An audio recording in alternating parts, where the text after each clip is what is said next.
जय श्री कृष्ण हरे, जय श्री कृष्ण हरे, जय श्री कृष्ण हरे, जय श्री कृष्ण हरे, जय गोपाल हरे, जय श्री कृष्ण हरे, जय गोपाल हरे, जय श्री कृष्ण हरे। नाम लिया तो पुण्य मिले और सबके पाप हरे, नाम लिया तो पुण्य मिले और सारे पाप हरे। जय श्री कृष्ण हरे, जय श्री कृष्ण हरे, जय श्री कृष्ण हरे, जय श्री कृष्ण हरे, जय गोपाल हरे, जय श्री कृष्ण हरे, जय गोपाल हरे, जय श्री कृष्ण हरे। प्रेम के धाम श्याम का मेरे मन से ध्यान धरे, प्रेम के धाम श्याम का मेरे मन से ध्यान धरे। जय श्री कृष्ण हरे, जय श्री कृष्ण हरे, जय श्री कृष्ण हरे, जय श्री कृष्ण हरे, जय गोपाल हरे, जय श्री कृष्ण हरे, जय गोपाल हरे, जय श्री कृष्ण हरे। तन मन से जिसने पूजा उसका कल्याण करे, तन मन से जिसने पूजा उसका कल्याण करे। जय श्री कृष्ण हरे, जय श्री कृष्ण हरे, जय श्री कृष्ण हरे, जय श्री कृष्ण हरे, जय गोपाल हरे, जय श्री कृष्ण हरे, जय गोपाल हरे, जय श्री कृष्ण हरे। योगी ज्ञानी स्वामी है पर करुणा से जो भरे, योगी ज्ञानी स्वामी है पर करुणा से जो भरे। जय श्री कृष्ण हरे, जय श्री कृष्ण हरे, जय श्री कृष्ण हरे, जय श्री कृष्ण हरे, जय गोपाल हरे, जय श्री कृष्ण हरे, जय गोपाल हरे, जय श्री कृष्ण हरे। उसने दिया है ये जीवन न्यूछावर उस पे करें, उसने दिया है ये जीवन न्यूछावर उस पे करें। जय श्री कृष्ण हरे, जय श्री कृष्ण हरे, जय श्री कृष्ण हरे, जय श्री कृष्ण हरे, जय गोपाल हरे, जय गोपाल हरे, जय गोपाल हरे, जय गोपाल हरे। जय श्री कृष्णा। आज के इस गीता प्रवचन सत्र में आप सबका स्वागत है। कल हम जब गीता पर चर्चा कर रहे थे तो भगवान श्री कृष्ण अर्जुन से कह रहे थे कि अगर आप कोई भी कर्म करें तो उस कर्म को करने में 6 कारण होते हैं, इनकी वजह से कर्म पूरा हो पाता है। भगवान ने कहा था, पंचैतानि महाबाहु कारणानि निबोध में, सांख्ये कृतांते प्रोक्तानि सिद्धे सर्व कर्मणाम। कर्म की सिद्धि के लिए 5 हेतु हैं और कर्म के पूरा होने में 6 हेतु हैं। पहले भगवान बताते हैं कर्म की सिद्धि प्राप्त होने के 5 कारण क्या हैं। कहते हैं, पंचैतानि महाबाहो कारणानि निबोध में। मैं तुम्हें बताने जा रहा हूं, इन 5 कारणों को ध्यान पूर्वक सुनो। सांख्ये कृतानि प्रोक्तानि सिद्धे सर्वकर्मणाम। सभी कर्मों में सिद्धि, सांख्य योग में सिद्धि, ज्ञान योग में सिद्धि, सब इन्हीं 5 कारणों पर निर्भर करती है। इनका ज्ञान हो जाए, इनका जीवन में अनुभव हो जाए तो समझो बात बन गई। ये क्या है 5 हेतु? भगवान ने बताया, अधिष्ठानम तथा कर्ता कारणम च पृथक विधम विविधाश्च पृथक चेष्टा दैवम चैवात्र पंचमम। भगवान ने कहा, भगवान कहते कि ये 5 जो कारण हैं, इनमें सबसे पहले तो अधिष्ठान है। अधिष्ठान मतलब जगह जहां हम कार्य को करें। तो कार्य हम करते हैं इस शरीर में, इस शरीर के द्वारा। तो अधिष्ठान हमारा शरीर हो गया। कर्ता, प्रकृति और उसके तीनों गुण हर प्राणी से अपने गुणों के अनुसार कार्य करा लेते हैं। जो गुण प्रमुख होता है, प्रबल होता है, उसी के अनुसार व्यक्ति आचरण करता है। करणम, करण क्या है, साधन क्या है, औजार क्या है कार्य करने के लिए? हमारी 5 ज्ञानेंद्रियां, आंख, नाक, कान, जीवा और त्वचा। 5 कर्मेंद्रियां, हाथ, पैर, मुंह, गुदा और उपस्थ। और मन, बुद्धि, अहंकार, हमारा अंतःकरण। ये 13 करण मिलकर किसी भी कार्य को अंजाम देते हैं, कार्य को पूरा करने में सहायक होते हैं। इसके अलावा भगवान ने बताया चौथी जो है वो विविधाश्च पृथक चेष्टा। चेष्टा, क्रिया, चाहे ज्ञानेंद्रियों के द्वारा क्रिया की जाए, चाहे कर्मेंद्रियों के द्वारा क्रिया की जाए, या फिर मन, बुद्धि, अहंकार के द्वारा क्रिया हो, लेकिन कोई ना कोई चेष्टा तो होगी ही। चेष्टा के बिना कार्य सिद्ध नहीं हो सकता। और 5वां जो कारण भगवान ने बताया, कार्य सिद्धि का जो 5वां हेतु है, वो दैवम कहकर भगवान संबोधित करते हैं। संस्कार, संस्कार को भगवान दैवम कह रहे हैं। जैसे व्यक्ति के माता पिता उसके अंदर संस्कार डाल देते हैं, गुरु महाराज से जैसे संस्कार वो प्राप्त कर लेता है, शिक्षकों से, संबंधियों से, समाज से जो भी संस्कार किसी व्यक्ति में पड़ते हैं, उसी के अनुसार उसके कार्य होते हैं। उन्हीं कार्यों को करने में उसका मन लगता है और वैसे ही कार्य उसके द्वारा संपन्न किए जाते हैं। तो ये 5 हेतु भगवान ने बताए कि किसी भी कार्य को सिद्धि तक पहुंचाने के लिए, किसी भी कार्य को संपन्न करने के लिए आवश्यक होते हैं। अब भगवान आगे कह रहे हैं, शरीर वांग मनोभिर्यत कर्म प्रारभते नरः न्याय्यम वा विपरीतम वा पंचैते तस्य हेतवः। आप कोई भी कार्य करें, जो भी कार्य आप प्रारंभ करेंगे, वो न्याय संगत हो या न्याय के विरुद्ध हो, वो शास्त्र सम्मत हो या शास्त्र के विरुद्ध हो, वो प्रवृत्ति का कार्य हो या निवृत्ति का कार्य हो, वो सारे के सारे कार्य इन्हीं 5 कारणों से पूरे हो पाते हैं। यही उसके पूरे होने में, उसके संपन्न होने में 5 हेतु हैं, 5 कारण हैं। 5 मिलकर ही पंच परमेश्वर बन जाते हैं और कार्य सिद्ध हो जाता है।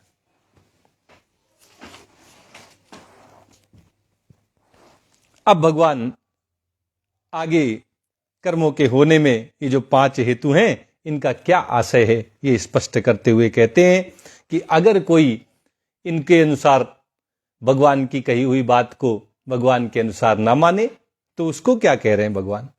कहते हैं, तत्रैवं सति कर्तारम आत्मानं केवलम तु यः पश्यत्यकृत बुद्धित्वान् स पश्यति दुर्मतिः।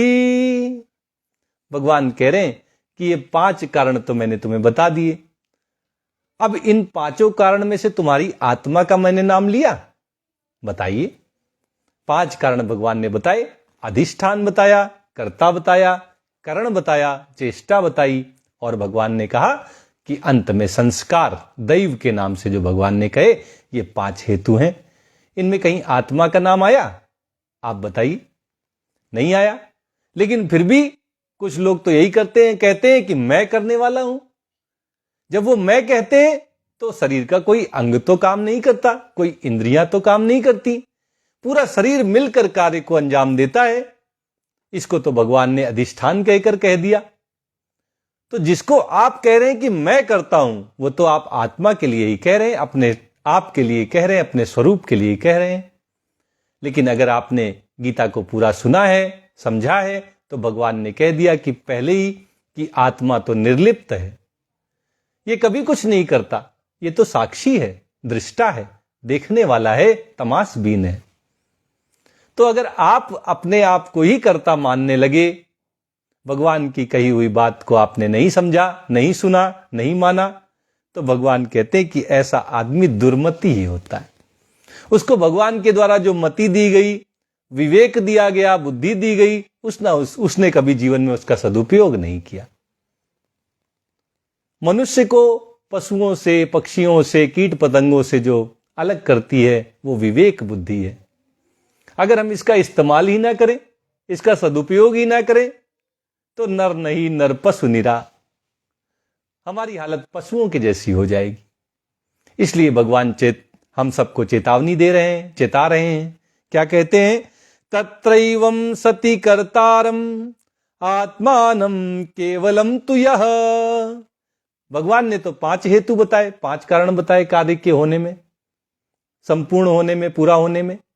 लेकिन अगर कोई कह रहा है जबरदस्ती कि नहीं, करता तो केवल आत्मा ही है, मैं ही केवल करता हूं, मैं करके बकरी के जैसा अगर कोई मैं करता रह गया कि मैं करता, मैं परिवार चलाने वाला, मैं बच्चों का पालन पोषण करने वाला, मैं पत्नी के लिए सारी व्यवस्थाएं करने वाला, मैं माता पिता की सेवा करने वाला, तो जो मैं कहते रहते हैं उनके लिए भगवान कहते हैं पश्यति अकृत बुद्धित्वात्।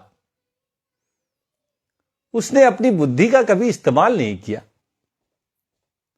अकृत रह गई उसकी बुद्धि, विवेक का उसने सदुपयोग नहीं किया और वो कभी सही सही चीज नहीं समझ पाया।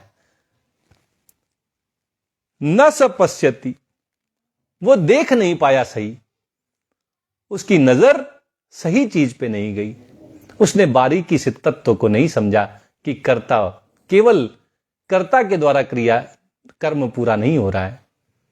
कर्ता भी हेतु है, कारण है, लेकिन कर्ता ही कारण नहीं है। कर्ता भी कारण है, क्योंकि 5 कारणों में कर्ता भी आता है। और वो कर्ता कौन है? प्रकृति और उसके कार्य।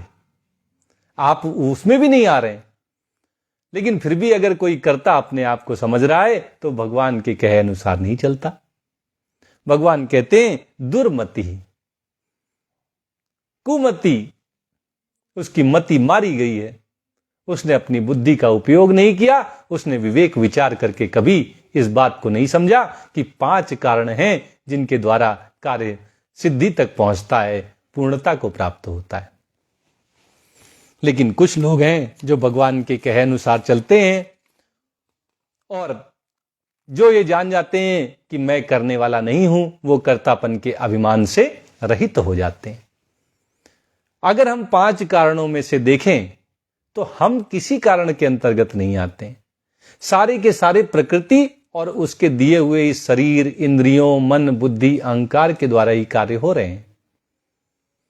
आत्मा जो परमात्मा का अंश है, परमात्मा के समान ही अविकारी है, निर्दोष है, निर्लिप्त है, तो उसको कर्ता नहीं मानना है। उसको कर्ता मानकर आप अपनी बुद्धि विवेक को दुरुपयोग कर रहे हैं, उसको बर्बाद कर दे रहे हैं। ये जो मनुष्य देह मिली है, इसमें आकर भी आप अगर विवेक बुद्धि का इस्तेमाल नहीं करेंगे तो भगवान क्यों कहेंगे कि इसको मनुष्य बनाया जाए? कहेंगे जब इसको पशु जैसे ही आचरण करने हैं तो क्यों ना इसको अगली जन्म में पशु बना दिया जाए। इस बात का ध्यान रखते हुए जो अपने कर्मों को करते समय केवल कर्तव्य पालन के रूप में करते हैं, उनको सद्गति प्राप्त होती है, उनको आत्म साक्षात्कार हो जाता है, उनको भगवत प्राप्ति हो जाती है। ऐसे पुरुषों की महिमा कहते हुए भगवान कहते हैं यस्य ना अहंकृतो भावो बुद्धिर यस्य न लिप्यते हत्वापि सा इमान लोकान न हंति न निबध्यते। भगवान कह रहे हैं कि 2 बातें अपने मन में तुम दृढ़ संकल्प कर लो। क्या? यस्य न अहंकृतो भावो, अहंकार का भाव मन में कभी मत लाओ। अहंकार का भाव बड़ा कष्ट देने वाला है, दुख देने वाला है, ये हमें अधोगति दिलाने वाला है। इसको नहीं लाना है। क्यों नहीं लाना है? क्योंकि कर्ता बन जाने का नाम ही अहंकार है। अपने आप को करने वाला समझ लेना, वास्तव में कर्ता तो भगवान है। अपनी माया, अपनी प्रकृति, अपने प्रकृति के गुणों के माध्यम से वो हर चीज को हर कार्य को अंजाम दे रहे हैं। वही वास्तव में करता है। करता हम हैं, ये मानना ही मूढ़ता है। अगर किसी ने इस मूढ़ता को मिटा दिया, अहंकार उसका विलीन हो जाता है। उसका अहंकार खत्म हो जाने से फिर उसको स्वरूप का ज्ञान हो जाता है, उसको आत्म साक्षात्कार होता है, भक्त को भगवत प्राप्ति हो जाती है। बुद्धिर यस्य न लिप्यते, हमें निर्लिप्त रहना है। हमारा स्वभाव है, आत्मा का स्वभाव निर्लिप्त रहना है। हम आत्मा हैं, हम शरीर नहीं है, और इसलिए शरीर के द्वारा होने वाली किसी भी क्रिया से हम लिप्त ना समझें अपने आप को। शरीर मरता है, हम नहीं मरते, तो मरने से हम अपने आप को लिप्त ना करें। शरीर में रोग होते हैं, आत्मा में रोग नहीं होते, अपने आप को निर्लिप्त कर लीजिए। जितना ज्यादा जो अपने आप को इस शरीर से निर्लिप्त कर ले जाए, वो उतना सुखी हो जाए। ऐसा नहीं है कि दुख नहीं होगा, ऐसा नहीं है कि कष्ट नहीं आएंगे, ऐसा नहीं है कि रोग नहीं लगेंगे, ऐसा नहीं है कि वृद्धावस्था नहीं आएगी, ऐसा नहीं है कि मरोगे नहीं। ये सब क्रियाएं होंगी, ये सब कुछ होगा, लेकिन आप इनसे निर्लिप्त रहेंगे। और निर्लिप्तता ही सुख की जननी है। बिना निर्लिप्त हुए कोई सुखी नहीं हो सकता। अगर आप भी आनंद की तलाश में हैं, शांति की तलाश में हैं, सुख की तलाश में हैं, तो आपको भी अपने आप को निर्लिप्त कर लेना होगा। कहीं भी लिप्तता ना हो, ना शरीर में, ना समाज में, और ना ही संबंधियों में। किसी के प्रति अपने कर्तव्यों का बखूबी पालन कीजिए। लेकिन जैसे कबीरदास जी कहते हैं, ज्यों की त्यों धर दीनी चदरिया। ये चदरिया जब रखें तो जैसी ली थी वैसी की वैसी संसार को वापस दे दी जाए। हम जैसे इसमें कभी थे ही नहीं।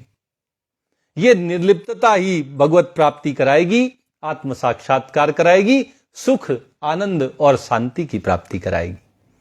तो अहंकार का त्याग कर दें और निर्लिप्त हो जाएं, फिर देखिए कैसे आनंद पूर्वक ये जीवन व्यतीत होता है। और अगर आप ऐसा करते हैं तो भगवान एक आश्वासन भी दे रहे हैं, हत्वापि सा इमान लोकान न हंति न निबध्यते। जो व्यक्ति अपने आप को कर्ता नहीं समझता और शरीर आदि से होने वाली क्रियाओं में लिप्त नहीं होता, वो किसी को अगर मार भी दे, मारने के लिए भगवान नहीं उकसा रहे हैं। युद्ध का प्रकरण है, युद्ध के मैदान के बीच में गीता का प्रवचन भगवान अर्जुन को कर रहे हैं। वहां युद्ध का माहौल है, इसलिए भगवान कह रहे हैं हत्वापि स इमान लोकान। अगर ऐसा व्यक्ति युद्ध में सबको मार दे, सबको समाप्त कर दे, उसके बावजूद न हंति न निबद्धते, वो किसी को मारने नहीं मारेगा, और वह मारने के कार्य रूपी हिंसा में, हिंसा की वजह से पाप मिल जाए, ऐसे किसी बंधन में भी नहीं पड़ेगा। अर्जुन योद्धा है, महाभारत के युद्ध में लड़ने के लिए वो आया है, इसलिए भगवान उसको कह रहे हैं कि अगर तुम सारे सैनिकों को मार दोगे, पूरे के पूरे विपक्षी दल को अगर तुम मौत के घाट उतार दोगे, संहार कर दोगे, तब भी तुम किसी को नहीं मारोगे। क्यों? क्योंकि तुमने किसी को मारा नहीं, ऐसा अहंकार का भाव तुम में नहीं है। और इस युद्ध रूपी जो तुम्हारे सामने कर्म उपस्थित हुआ है, तुम निर्लिप्त भाव से इसको कर रहे हो। अगर लिप्त ना हो और अगर अहंकार कर्तापन ना हो, तो किसी भी क्रिया को करते समय ना हमको उस क्रिया को करने का कोई दोष मिलेगा, ना पुण्य मिलेगा, ना पाप मिलेगा।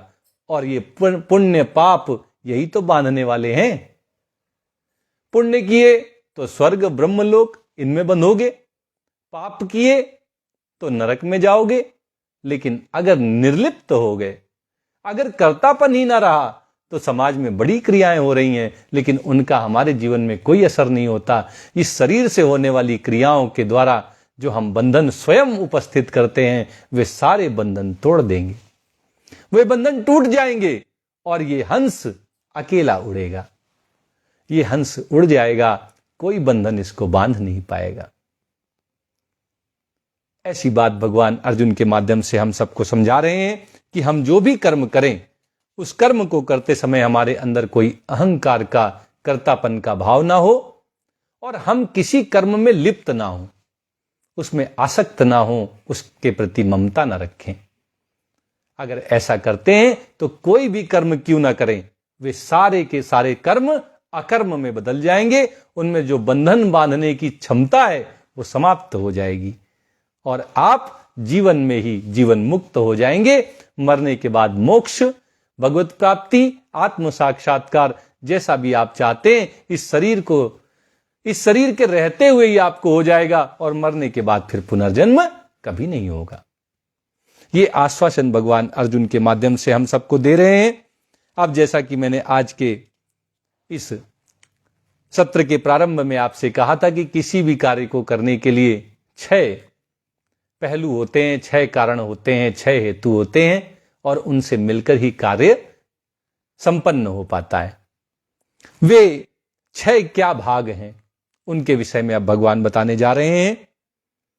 भगवान कहते हैं, ज्ञानम ज्ञेयम परिज्ञाता त्रिविधा कर्म चोदना करणम कर्म कर्तेति त्रिविधा कर्म संग्रह। भगवान कह रहे हैं कि अगर कोई कर्म करने की प्रेरणा हमारे अंदर आ रही है तो कर्म करने की प्रेरणा जो भी है उसके पीछे 3 कारण होते हैं।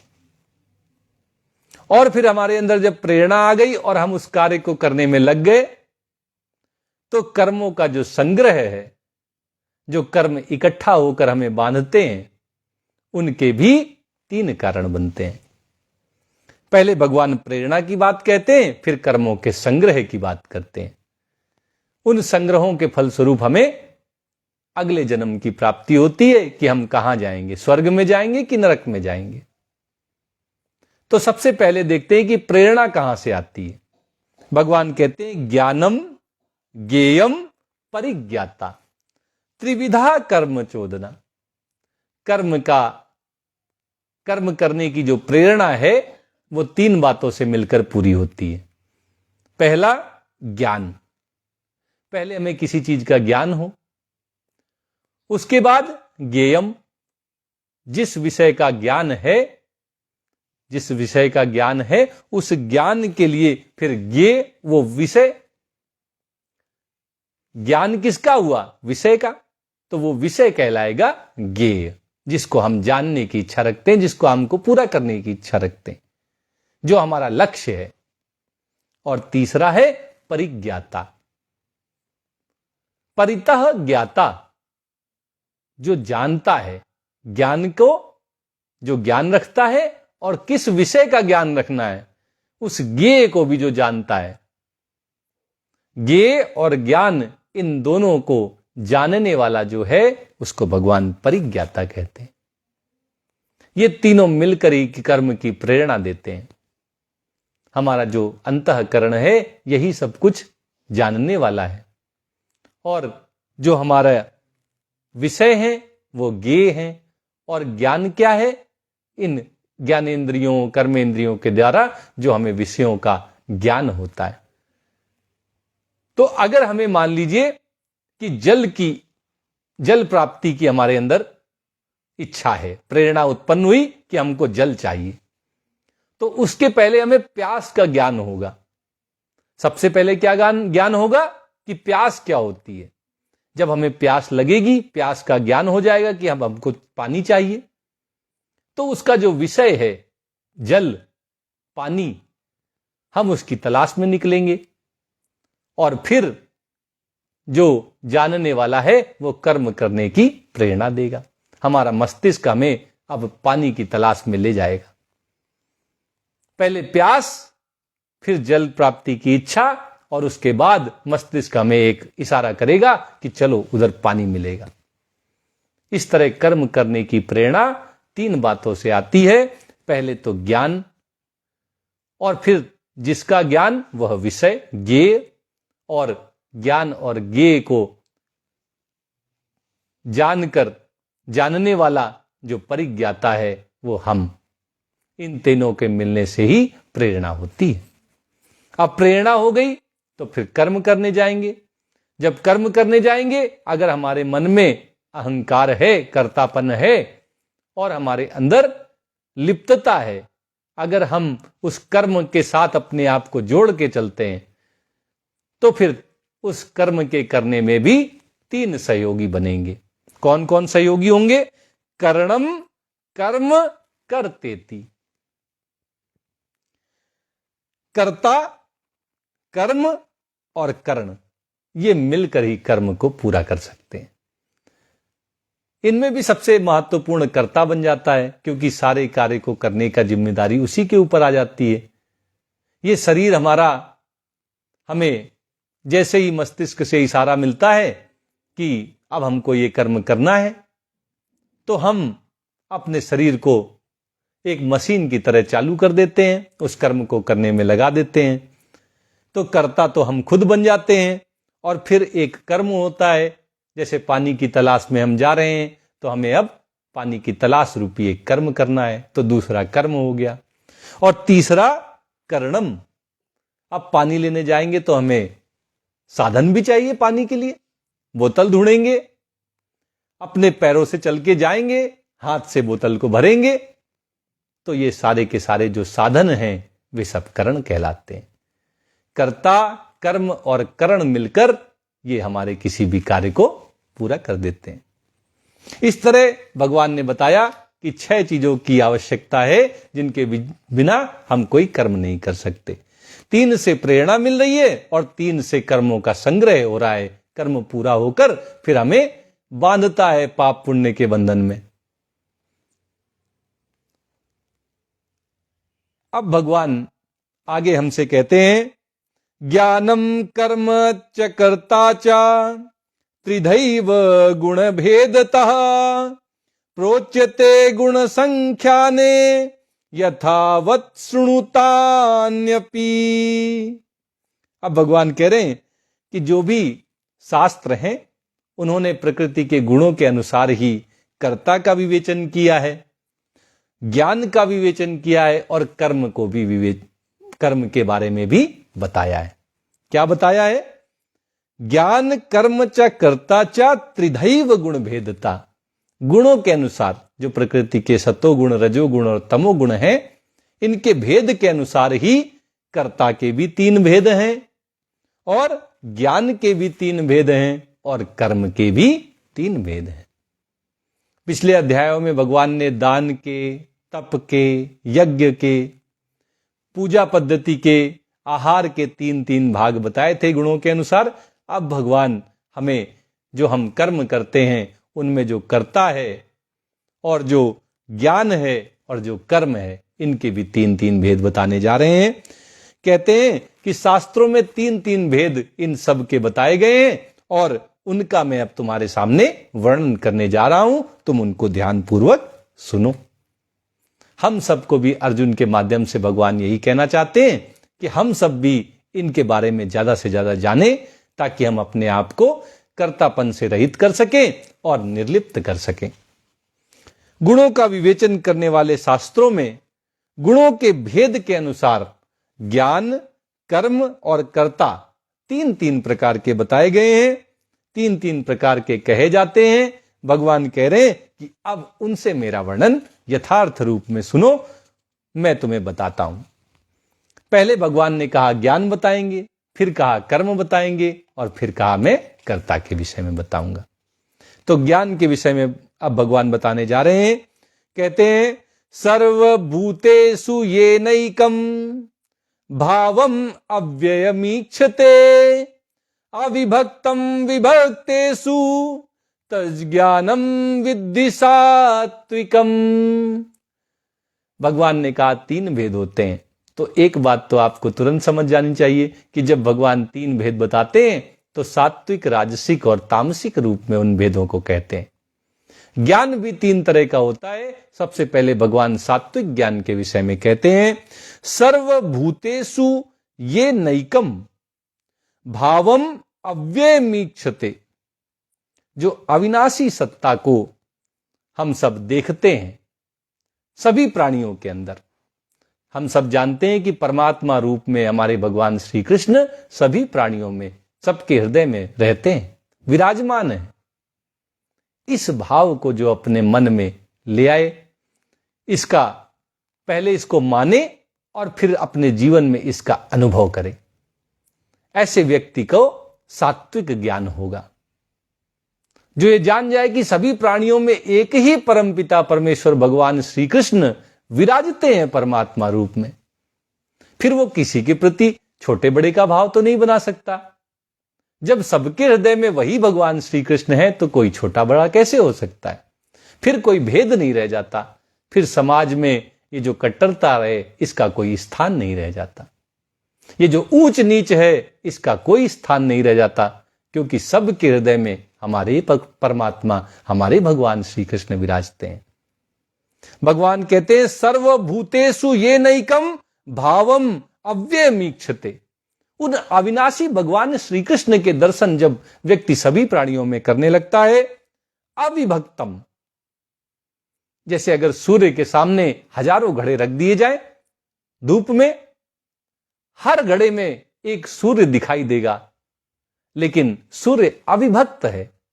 अगर हम सर उठाकर देखेंगे तो सूर्य तो एक है, हजार घड़ों में वो हजार टुकड़ों में बट नहीं गया।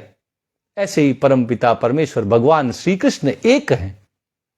हम सबके हृदय में बैठे होने पर भी वो विभक्त नहीं हो गए। ऐसा नहीं कि टुकड़ों टुकड़ों में बट चुके हैं परमात्मा, परमात्मा तो एक है।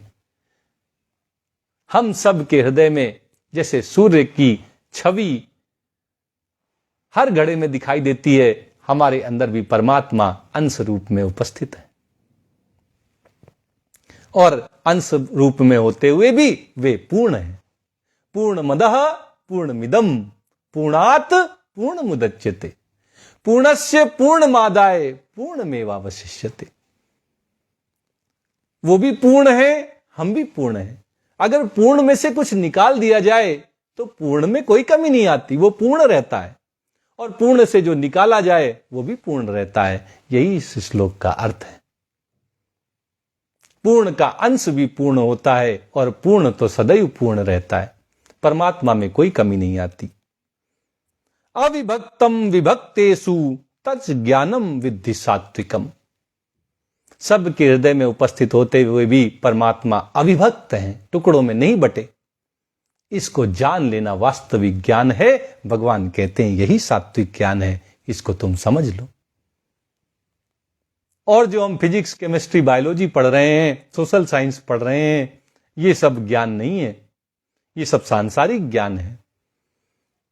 जो आध्यात्मिक ज्ञान है, अलौकिक ज्ञान है, उसके विषय में भगवान कहते हैं कि परमात्मा सब में है, एक समान रूप से है और अविभक्त रूप से है। अविनाशी परमात्मा सब में एक समान है, ये जान लेना ही ज्ञान है। क्योंकि इसके बाद कभी किसी के प्रति ना द्वेष होगा और ना कभी किसी के प्रति घृणा होगी, ना कभी किसी के प्रति ऊंच नीच का भेद आएगा। सब में अपने ही परमात्मा के दर्शन होंगे। तुम जहां जहां नजर डालोगे वहां तुम्हें भगवान श्री कृष्ण ही नजर आएंगे। बोलिए सच्चिदानंद भगवान की जय। ऐसे सात्विक ज्ञान का वर्णन करने के बाद अब भगवान हम सबके सामने राजसी ज्ञान के बारे में बता रहे हैं।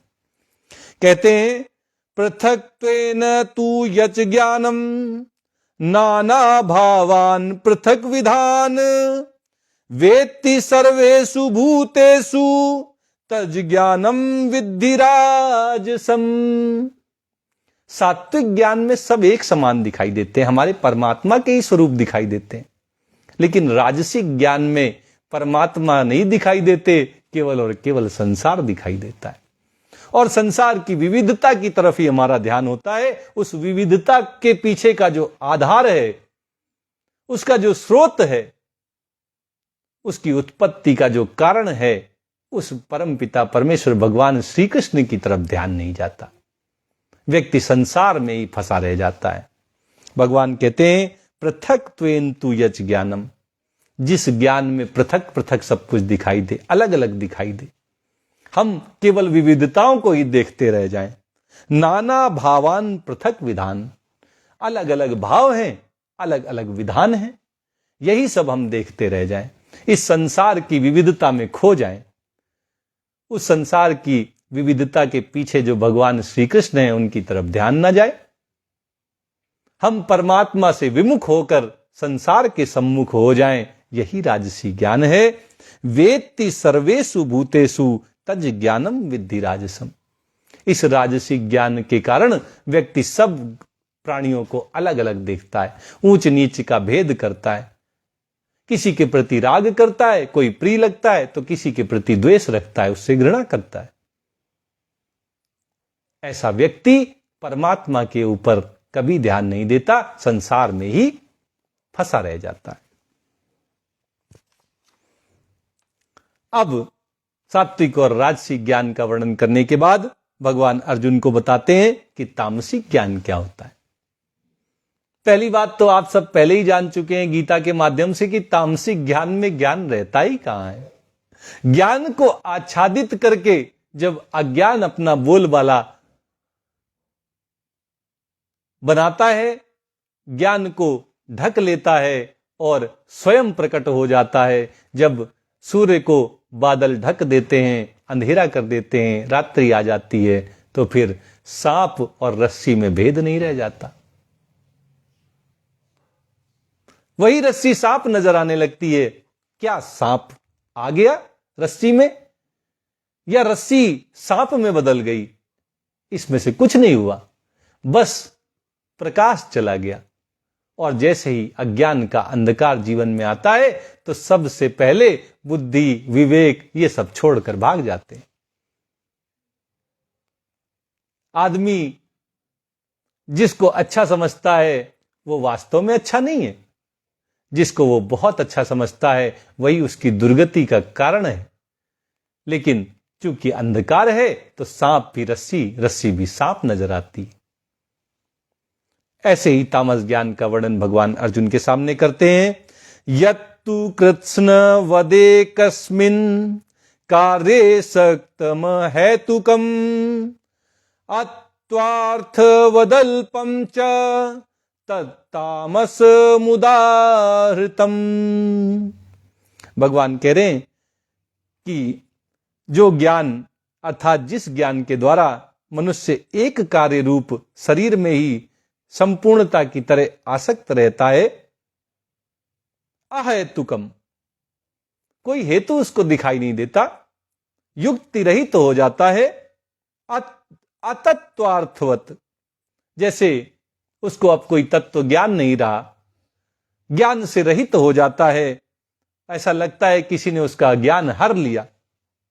अल्पम, तुच्छ सोच का हो जाता है, उसको संसार अपना नहीं नजर आता, उसको सब कुछ अपने परमात्मा का स्वरूप नजर नहीं आता। वो तो अपने शरीर में ही इतना आसक्त हो जाता है कि अपने अलावा उसको किसी की सुध नहीं रहती।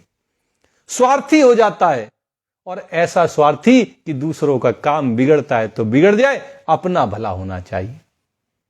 ये सब तामसिक ज्ञान के गुण हैं, लक्षण हैं। तत् तामसम उदाहृतम, भगवान कहते हैं कि ऐसा जो ज्ञान है, ज्ञान तो कहा नहीं जा सकता, लेकिन भगवान कह रहे फिर भी इसी को तुम तामसिक ज्ञान समझ लो।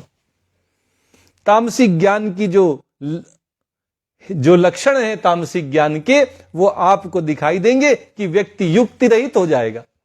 उसको चौराहे में खड़े होकर भी कोई राह दिखाई नहीं देगी, उसको लगेगा यही समाप्ति हो गई, अब कोई राह नहीं, चारों तरफ रास्ते खुले हैं, लेकिन वो अब युक्ति ही नहीं रखता। उसको आगे बढ़ने का, कहीं और जाने का कोई मार्ग नहीं दिखाई देता, उसके लिए सारे रास्ते बंद। अतत्वार्थवत, और उसका ज्ञान भी उसको छोड़ देता है, ज्ञान अज्ञान के द्वारा ढक दिया जाता है।